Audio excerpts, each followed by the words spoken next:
Bonjour à tous, on se retrouve aujourd'hui sur ma chaîne pour un fabuleux arcane, vous allez voir qui est vraiment merveilleux, c'est un tour vraiment fantastique, une petite pépite, je l'adore, vous verrez, l'effet est vraiment grandiose. Donc c'est parti, en plus c'est un tour impromptu, donc quoi de mieux que de commencer par faire mélanger le jeu par le spectateur, donc il mélange comme il désire.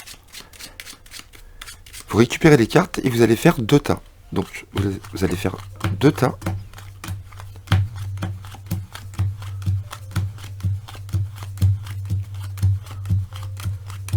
Et vous allez faire un autre tas à côté.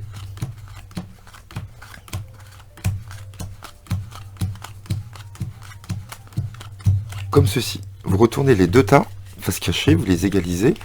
À ce moment-là, vous donnez le jeu au spectateur, vous retournez, et vous allez lui demander de mélanger les cartes qu'il a dans les mains ici. Donc il va mélanger les cartes, et de mémoriser la carte du dessus. D'accord? Ou alors, vous lui demandez de sélectionner une carte et de la mettre au-dessus. Moi, je préfère faire mélanger par le spectateur, et vous lui dites, vous allez retourner la carte du dessus, et vous allez la mémoriser. Donc il va mémoriser le 2 de pique. Okay, et donc vous allez lui demander de déposer ce tas sur n'importe lequel, soit sur celui-ci ou soit sur celui de gauche. Imaginons, il choisit ce tas-là, et vous lui demandez de compléter avec l'autre tas. Donc là, on ne sait pas du tout où est la carte, vous faites face à votre spectateur.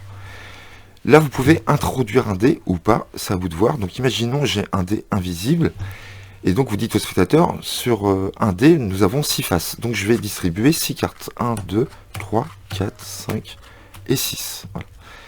Donc là, le spectateur va pouvoir choisir de commencer à compter à partir de la gauche vers la droite, ou soit de la droite vers la gauche. Vous lui demandez dans quel sens il veut commencer. Donc imaginons, il veut compter de la droite vers la gauche. Vous lui dites très bien, veuillez à présent jeter le dé, et veuillez me dire sur quelle face vous êtes tombé. Donc imaginons, il est tombé sur 3. Donc la troisième carte, c'est celle-ci, puisqu'il a décidé de commencer à compter de la droite vers la gauche. Donc 1, 2, 3. Donc on va prendre cette carte-là, et on va l'éliminer, on va la mettre de côté. Maintenant, on va sélectionner 2 cartes.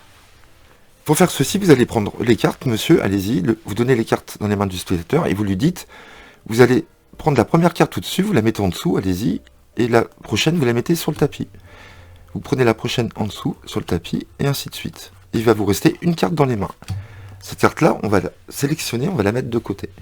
Et vous allez faire exactement pareil, sauf que cette fois-ci, vous allez déposer la première carte d'abord sur le tapis, puis la suivante en dessous.